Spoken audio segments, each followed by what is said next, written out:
Hi everyone, it's Amber Myers here again today, and I'm going to share my misconception lesson with you. It's about the moon and it's specifically for grades K to 2. So a lot of students believe that the moon is not visible during the day. Some possible reasons for that is that many of the images or pictures we see of the moon is at night, just like the image to the right. We also only see actual moonlight at nighttime.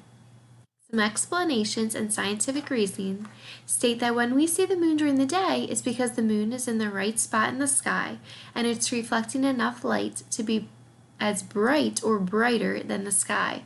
We can see the moon during the day for the same reason we see the moon at night. The surface of the moon is reflecting the sun's light into our eyes.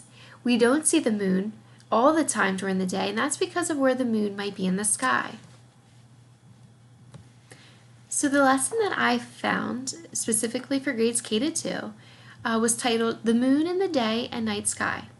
The learning objectives for this lesson include students will be able to use observations as evidence to describe that the moon can be visible in the day and night sky.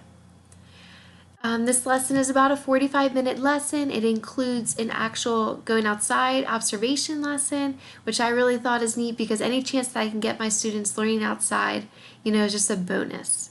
It also includes a 15-minute follow-up session where students are going to observe at home. So these are the directions for the lesson. There's also the materials, such as a chart paper, where you're going to do a whole group kind of like a background information, write down anything that they know about the moon, any questions they have to start off your lesson, and then you're going to have students, each individually or in a pair, have a clipboard and pencil for when they go outside to do their observation. So this is going to take some extra planning on the teacher's behalf.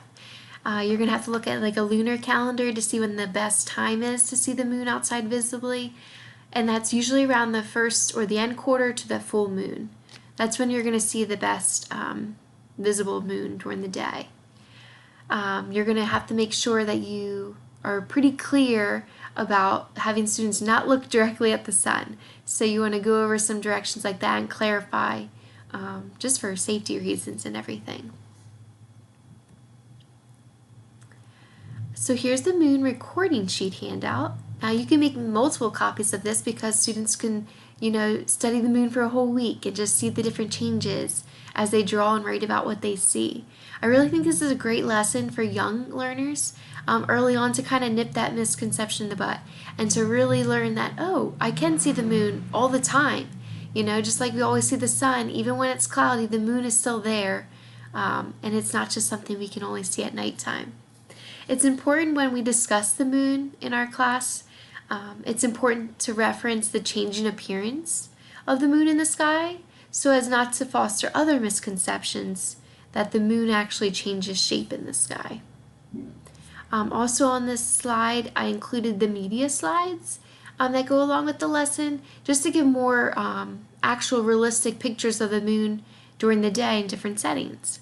I hope you guys enjoy learning about this moon misconception lesson for grades K to 2.